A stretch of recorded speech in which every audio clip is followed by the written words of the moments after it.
Rap पैदा हुआ America में, जहां लोगों ने अपनी लाइफ, अपने स्ट्रगल्स, अपनी कहानियों को गाने के लिए ये नया तरीका अपनाया। 1980 के दशक में न्यूयॉर्क की सड़कों पर ये आवाज गूंजने लगी। ब्रॉन्क्स और हार्लेम जैसे इलाकों में रैप ने एक सांस्कृतिक क्रांति की शुरुआत की।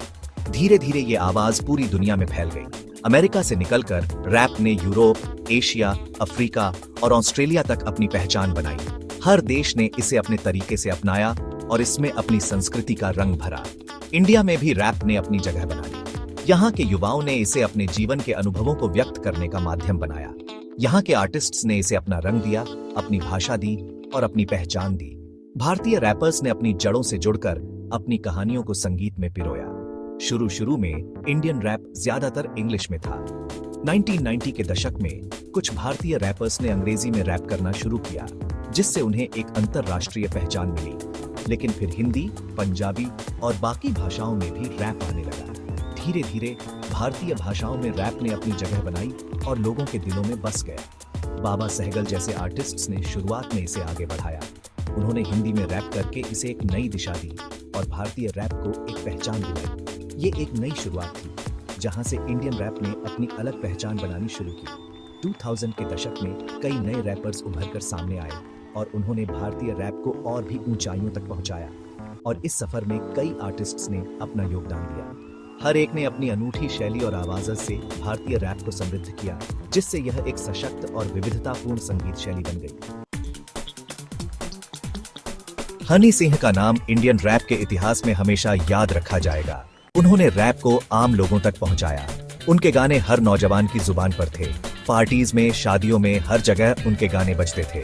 हनी सिंह ने रैप को देसी बना दिया, इसे इंडियन म्यूजिक के साथ मिला दिया। उनके गानों में पंजाबी बीट्स का कमाल लोगों के सर चढ़कर बोलता था। हनी सिंह ने सिर्फ रैप ही नहीं किया, बल्कि उसे एक फैशन बना दिया। हनी सिंह के बाद एक और नाम आया सामने, बादशाह।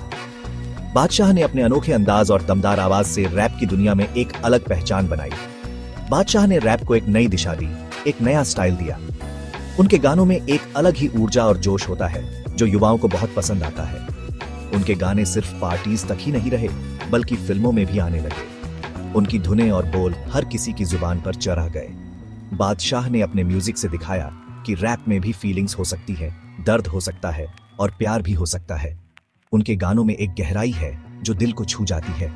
बादशाह सिर्फ एक रैपर नहीं है, बल्कि नई जनरेशन के रैपर्स के लिए एक इंस्पिरेशन है।